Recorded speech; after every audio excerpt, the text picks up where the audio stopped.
আজকে আমরা জ্যামিতিক যে গাণিতিক সমস্যাটা সমাধান করব সেই সমস্যাটা সমাধান করতে গেলে প্রথমে যে বিষয়টা আমাদের জানতে হবে সেটা হচ্ছে সমান্তরাল রেখার ধারণা। তাহলে প্রথমে আমাদের কি জানতে হবে? প্রথমে জেনে নিতে হবে সমান্তরাল সরলরেখার ধারণা। তাহলে আমরা প্রথমে সমান্তরাল সরলরেখার বিষয়টা আলোচনা করি। আচ্ছা, যদি এমন হয় যে এবি এবং সিডি দুইটি রেখা, এখানে কি এবি এবং সিডি হচ্ছে দুটি রেখা।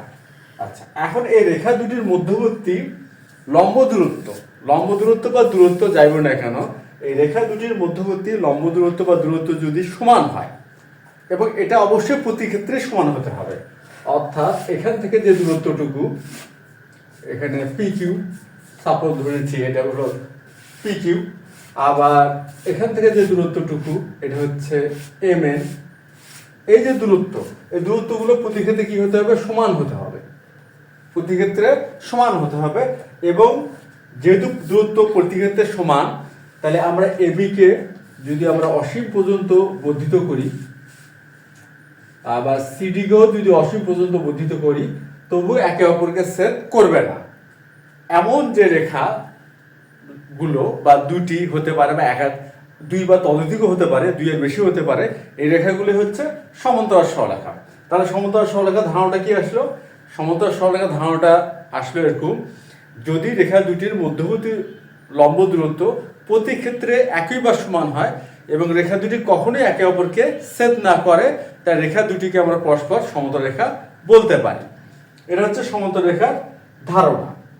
এখন আমাদের যে বিষয়টা, এরপরে যে বিষয়টা জানতে হবে সেটা হলো সমানুপাত। সমানুপাতের ধারণা। আর সমানুপাতটা কি? সমানুপাত হচ্ছে সমান যোগ অনুপাত, সমান যোগ অনুপাত। এই সমান যোগ অনুপাত সেটা হচ্ছে সমানুপাত, অর্থাৎ অনুপাতের মান সমান। এখন বিষয়টা কি? বিষয়টা আমরা একটু খেয়াল করার চেষ্টা করি। এ বি সি ডি, আমরা ধরে নিচ্ছি যে এ বি সি ডি হচ্ছে চারটি রাশি বা সংখ্যা। এখন প্রথম দুটির অনুপাত, অর্থাৎ এ আর বি এর অনুপাত যদি সি এবং ডি এর অনুপাতের সমান হয়, তাহলে এখানে একটা সমানুপাতের ধারণা পাওয়া যাবে। সেটা কি আমরা দেখি। তাহলে হচ্ছে এ অনুপাত বি সমান সি অনুপাত ডি, এটা হচ্ছে সমানুপাতের ধারণা। অর্থাৎ এ এবং বি এর অনুপাতের মান আর সি এবং ডি এর অনুপাতের মান সমান হবে। এখান থেকে আমরা পরবর্তী যে ধারণাটা পেতে পারি, এ বাই বি সমান সি বাই ডি। এই ধারণাটা আসলে মূলত সমানুপাতের ধারণা, অর্থাৎ অনুপাত দ্বয় সমান। অর্থাৎ কি দাঁড়ালো? অনুপাত দ্বয় সমান, এটাই হচ্ছে সমানুপাত। আর এখন আমরা যে বিষয়টা আমাদের জানতে হবে সেটা হচ্ছে, আজকে আমরা যে গাণিতিক সমস্যার সমাধানটা করব, সেই সমস্যাটার আমাদের প্রশ্নটা কি বা সমস্যাটা কি, এই সমস্যাটা আমরা জেনে নিয়ে তারপরে সেই বিষয় সম্বন্ধে আমরা একটু আলোচনা করব। কারণটা হচ্ছে যে আমরা প্রথমে চিত্রের সাহায্যে প্রশ্নটা বোঝার চেষ্টা করব। এই কারণেই, যেহেতু আমরা প্রশ্ন যদি ভালো মতো না বুঝতে পারি, তাহলে আমরা কিন্তু জ্যামিতিক সমস্যাটার সমাধান সহজভাবে বুঝবো না বা পারবো না। তাহলে আমরা প্রথমে কি করব? এখন আমরা করব প্রশ্নটা বুঝে সেটা চিত্রের সাহায্যে ধারণাটা দাঁড় করানোর চেষ্টা করব। এখন তাহলে আমরা প্রশ্নটা দেখি। আমাদের আজকের প্রশ্নটা হচ্ছে, কতগুলো পরস্পর সমান্তরাল সরলরেখাকে দুইটি সরলরেখা ছেদ করলে, অর্থাৎ সমান্তরাল সরলরেখা থাকবে, দুইটি সরলরেখা ছেদ করবে, তাদেরকে অনুরূপ অংশগুলো সমানুপাতিক হবে। প্রশ্ন আমি আরেকবার করি। কতগুলো পরস্পর সমান্তরাল সরলরেখাকে দুটি সরলরেখা ছেদ করলে অনুরূপ অংশগুলো সমানুপাতিক হবে। আচ্ছা, এখন আমরা এই প্রশ্নটা বা এই গাণিতিক সমস্যাটা চিত্রের সাহায্যে বোঝার চেষ্টা করি। কতগুলো, আচ্ছা আমরা ধরে নিচ্ছি কতগুলো, ধরে নিচ্ছি সাপোজ তিনটি। এই যে তিনটি আমরা দিচ্ছি, এটা হচ্ছে এ বি, এটা হচ্ছে সিডি, আর এটা হচ্ছে ই এফ। পরস্পর সমান্তরাল সরলরেখা। তাহলে এ বি সি ডি এবং ই এফ এরা হচ্ছে পরস্পর সমান্তরাল সরলরেখা, অর্থাৎ এ বি সমান্তরাল সিডি, সিডি সমান্তরাল ই এফ। এই হচ্ছে পরস্পর তিনটি সমান্তরাল সরলরেখা। বা কতকগুলো, কতকগুলো মানে তিনটিরও বেশি হতে পারে, আমরা আলোচনার সুবিধার্থে তিনটি ধরে নিলাম। আচ্ছা, দুটি সরলরেখা সেট করলে এখন এই তিনটি যে সমতল সরলরেখা আমরা দেখালাম এখানে কি করছে, দুটি সরলরেখা সেট করছে। আচ্ছা ধরে নিচ্ছি দুটি সরলরেখা সেট করলো, এটা হচ্ছে পি কিউ আর এটা হচ্ছে এম এন। তাহলে এ বি সি ডি এবং ই এফ হচ্ছে তিনটি সমান্তরাল সরলরেখা, এদেরকে কি করলো, দুটি সরলরেখা সেট করলো, পি কিউ এবং এম এন। সেট করলে অনুরূপ অংশগুলো সমানুপাতিক হবে। আর অনুরূপ অংশ কোনগুলো, আর অনুরূপ অংশ এই যে জি এইচ, এখানে আমরা ধরে নিচ্ছি আর, এটা ধরে নেই ও,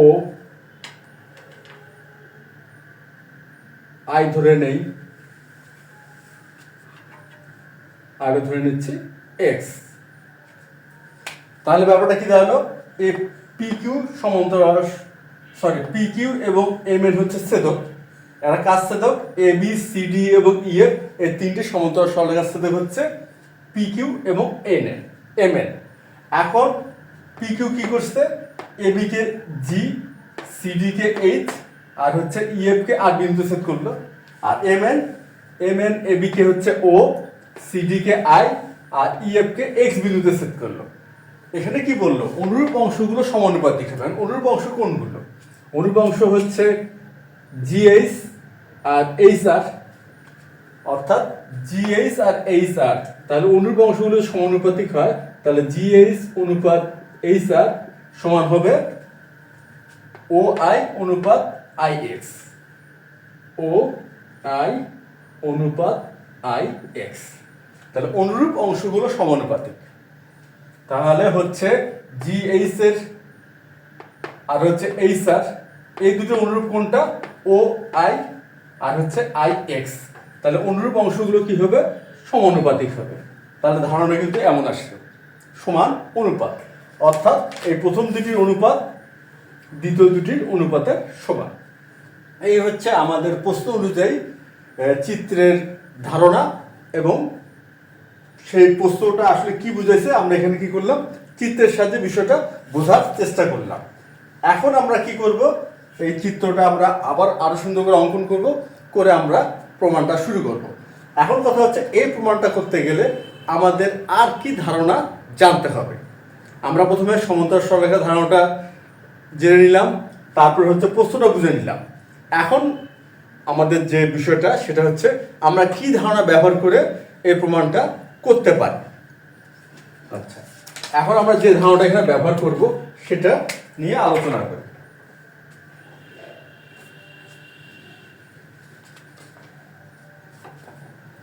আমরা জানি যে কোনো ত্রিভুজের যে কোনো বাহুর সমান্তরাল সরলরেখা, কোনো ত্রিভুজের যে কোনো বাহুর সমান্তরাল সরলরেখা। আচ্ছা, তাহলে আমরা বিসি এর সমান্তরাল করে ডিই আঁকি। তাহলে যে কোনো ত্রিভুজটা এখানে হচ্ছে এবিসি ত্রিভুজ, আর বিসি বাহুর সমান্তরাল ডিই। তাহলে যে কোনো মানে কোনো ত্রিভুজের যে কোনো বাহুর সমান্তরাল সরলরেখা অপর বাহুদ্বয়কে সমান অনুপাতে বিভক্ত করে। তাহলে ব্যাপারটা কি, ত্রিভুজের যে কোনো বাহুর সমান্তরাল রেখা অপর বাহুদ্বয়কে সমান অনুপাতে বিভক্ত করে, অপর বাহুদ্বয়কে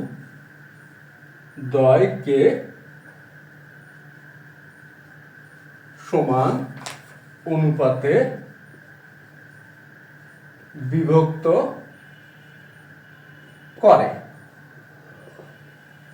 তাহলে বিষয়টা কি দাঁড়ালো, এখন যে কোনো বাহু মানে হচ্ছে বিসি এর সমান্তরাল হচ্ছে ডিই, এখানে বিসি সমান্তরাল হচ্ছে ডিই। তাহলে ডিই অপর বাহুদ্বয় অর্থাৎ এবি এবং এসি কে কি করবে, সমান অনুপাতে বিভক্ত করবে। তাহলে বিষয়টা কি দাঁড়ালো, এডি অনুপাত ডিবি সমান হচ্ছে এই অনুপাত ইসি, তার ধারণা কিন্তু এটা দাঁড়ায়। আমরা যদি এই যে বিষয়টা আমরা এখানে দেখলাম যে ত্রিভুজের যে কোনো বাহুর সমান্তরাল রেখা অপর বাহু দুকে সমান অনুপাতে বিভক্ত করে, সেটা যদি আমরা সমীকরণ আকারে লিখি তাহলে কিন্তু ব্যাপারটা দাঁড়াচ্ছে এমন, এডি অনুপাত ডিবি সমান হচ্ছে এই অনুপাত ইসি। এটা হচ্ছে আমাদের 28 নং উপপাদ্য অনুসারে, এটা হচ্ছে 28 নম্বর উপপাদ্য। আমরা 28 নম্বর উপপাদ্যে যে বিষয়টা আমরা প্রমাণ করছি সেই বিষয়টা কিন্তু এটাই ছিল যে ত্রিভুজের যে কোনো বাহু সমান্তরাল রেখা অপর বাহু দুকে সমান অনুপাতে বিভক্ত করে। এই ধারণাটা আমরা আজ ব্যবহার করব, আর এই ধারণা ব্যবহারের মাধ্যমেই আজকে আমাদের এই গাণিতিক সমস্যাটার সমাধানটা হয়ে যাবে। তাহলে এখন আমরা আমাদের যে প্রমাণের যে মূল বিষয়, সে মূল বিষয়ে আমরা চলে যাই। প্রথমে আমরা কি করব, প্রশ্ন অনুযায়ী একটি চিত্র অঙ্কন করব, তারপর প্রমাণটা শুরু করে দেব।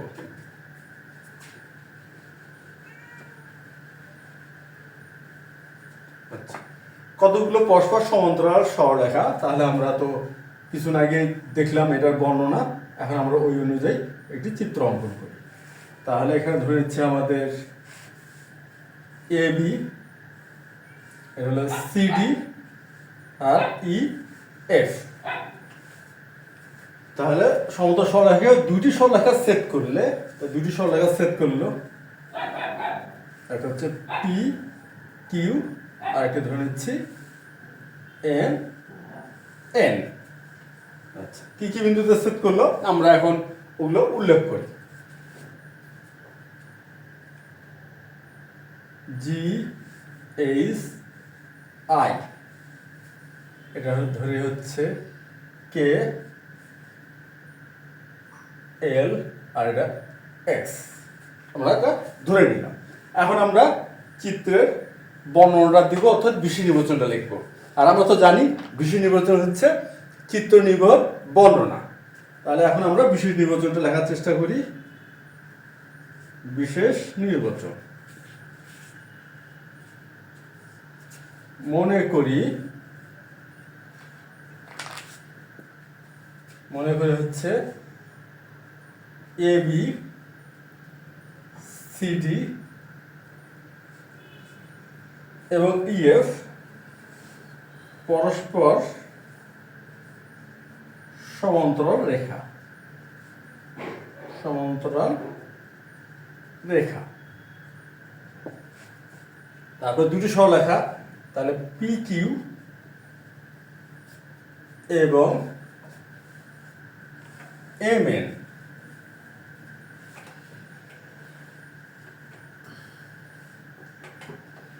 সমান্তরাল রেখা গুলোকে যথাক্রমে, এখন আমরা কোন কোন বিন্দুতে সেট করলে সেটা উল্লেখ করব। যে পি কিউ এবং এম এন সমান্তরাল রেখাগুলোকে যথাক্রমে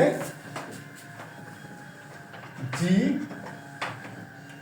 এইচ আই এবং কে এল এক্স বিন্দুতে সেট করে। তাহলে ব্যাপারটা কি দাঁড়ালো, আমরা মনে করি এ বি সি ডি এবং ইএফ পরস্পর সমান্তরাল রেখা। আচ্ছা, পি কিউ এবং এম এন সমান্তরাল রেখাগুলোকে যথাক্রমে জি এইচ আই এবং, অর্থাৎ পি কিউ সেট করলে হচ্ছে জি এইচ আই এবং আর এম এন সেট করলে হচ্ছে কে এল এক্স বিন্দুতে সেট করলো। এখন আমাদের প্রমাণ করতে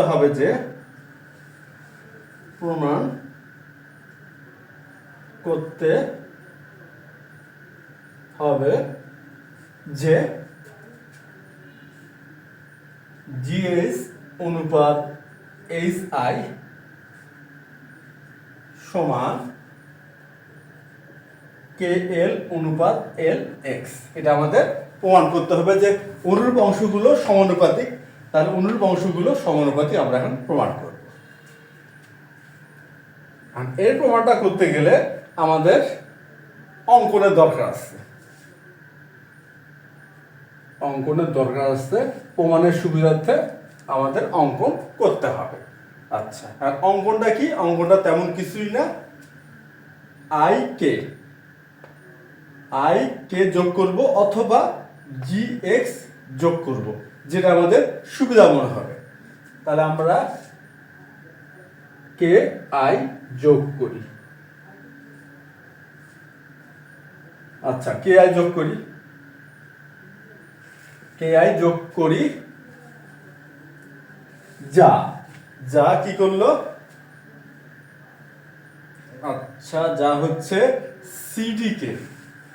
সিডি কে ওয়াই বিন্দুতে সেট করলো, যা সিডি কে ওয়াই বিন্দুতে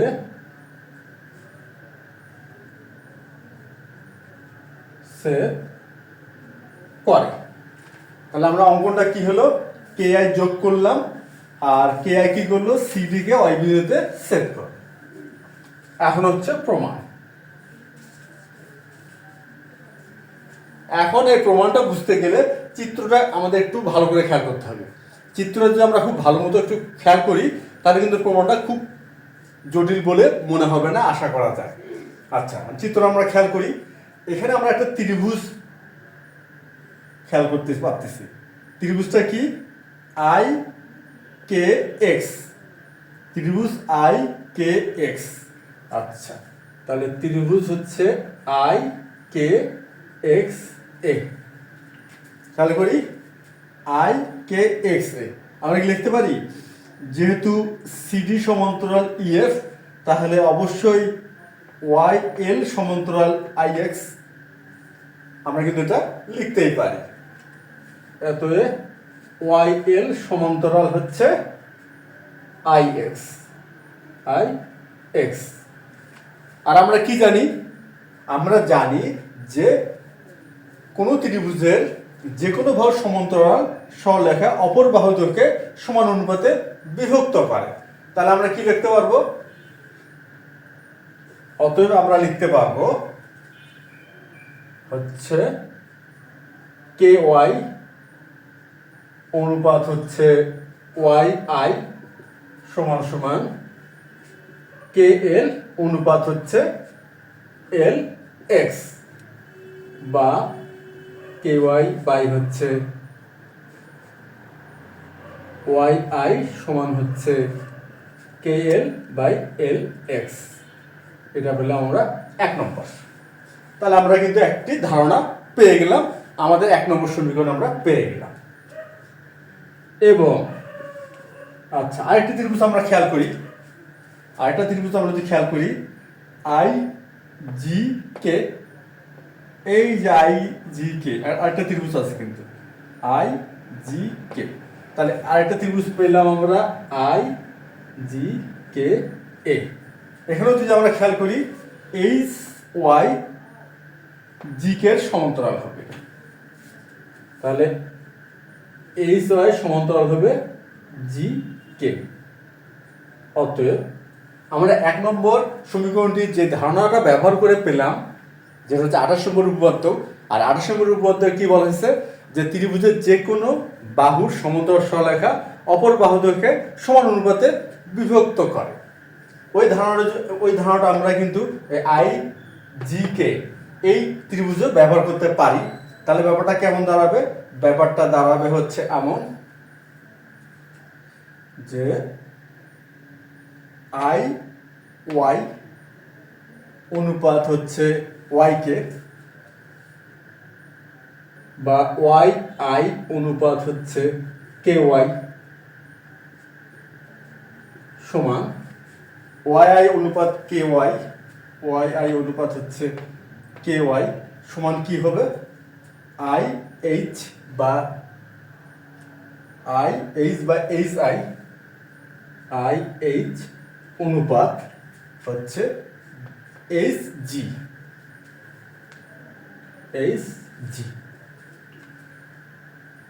এটা আমরা লিখতে পারি। বা Y I by K Y সমান সমান I H by G H. আমরা এটা লিখতেই পারি। এখন আমরা একটা বিষয় খেয়াল করে দেখি, আমাদের যে 1 নম্বর মানে সমীকরণে আমরা খেয়াল করি, এখানে আসছে হচ্ছে ky বাই ওয়াই আই। তাহলে আমরা যদি এই যে আমাদের যে সমীকরণটি দাঁড়াইলো, এটা যদি আমরা বিপরীতকরণ করি বা সমানুপাত ভাষা বলতে গেলে ব্যস্তকরণ, তাহলে ব্যাপারটা কি দাঁড়াবে? ব্যস্তকরণ মানে হচ্ছে উল্টা করে দেওয়া, গুণাত্মক বিপরীত আরেকটি নাম।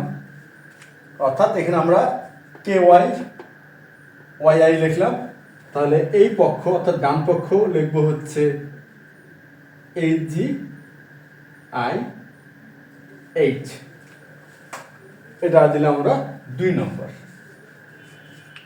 এখন আমরা একটা বিষয় খেয়াল করি, আমাদের 1 নম্বর এবং 2 নম্বর সমীকরণে যদি আমরা খেয়াল করি, তাহলে 1 নম্বর সমীকরণের বাম পক্ষ এবং 2 নম্বর সমীকরণের বাম পক্ষ কিন্তু মিলে গেছে।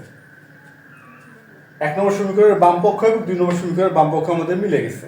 যেহেতু মিলে গেছে, তাহলে 1 নম্বর সমীকরণের ডান পক্ষ আর 2 নম্বর সমীকরণের ডান পক্ষ আমরা কিন্তু সমান দেখাতে পারি। আচ্ছা, তাহলে 1 ও 2 হতে কে এল বাই এল এক্স সমান সমান এইচ জি সমান হচ্ছে আই এইচ। আমরা কিন্তু এই 1 এবং 2 নম্বর সমীকরণ হতে ধারণাটা একটা পেয়ে গেলাম। এখন আমরা দেখি আমাদের প্রমাণের বিষয়টা আসছে কি। প্রমাণের বিষয়টা ছিল হচ্ছে জি এইচ অনুপাত এইচ আই, অর্থাৎ এইচ জি যা জি এইচ কিন্তু তাই, এটা তো আমরা জানি। এই দেখি খেয়াল করি এবি, আমরা যদি এবি রেখা বলি তাতেও যেটা বোঝানো যায়, আবার যদি বি এ রেখা বলি তাতেও কিন্তু ঠিক একই রেখাটাই বোঝানো হয়। তাহলে এটা তো কোনো সমস্যা না। আর এখানে আছে কে এল আর হচ্ছে এল এক্স। এখন আমরা জাস্ট কি করব, একটু সাজায় লিখবো, এই আর তেমন কিছু না, আমরা এখন এটা জাস্ট কি লিখবো, সাজায় লিখবো। বা এখন এখানে আছে কে এল আর এল এক্স, তাহলে কে এল অনুপাত এল এক্স সমান এখানে আছে হচ্ছে এইচ জি, আর আমরা এখানে লিখছি জি এইচ, তাহলে আমরা একটা জি এইচ লিখি, কি সমস্যা, জি এইচ লিখলাম। আর এখানে আছে এইচ আই, তাহলে এখানে আমরা এইচ আই লিখলাম। আমাদের প্রমাণটা কিন্তু হয়ে গেল, এটা প্রমাণ নিত্য। তাহলে এখানে আমরা ধারণা কি ব্যবহার করলাম, ধারণা শুধুমাত্র একটি ধারণা কিন্তু ব্যবহার হলো। 28 নম্বর উপপাদ্যের সে ধারণাটি কি, ধারণাটা হচ্ছে ত্রিভুজের যে কোনো বাহুর সমান্তরাল সরলরেখা অপর বাহুদ্বয়কে সমান অনুপাতে বিভক্ত করে। এই ধারণাটা আমরা এখানে 2 বার ব্যবহার করছি। 2 বার ব্যবহার করাতে 2টি সমীকরণ পেলাম আমরা, এবং এই 2টি সমীকরণের ধারণা বা 2টি সমীকরণ ব্যবহারের মাধ্যমে আমরা চূড়ান্ত সিদ্ধান্ত, অর্থাৎ আজকে আমাদের প্রমাণ যে বিষয়টা ছিল সেই প্রমাণটা আমরা করে ফেললাম। আশা করি তোমরা সবাই বুঝতে পারছো। তাহলে আজকে এই পর্যন্তই, ধন্যবাদ তোমাদের সবাইকে।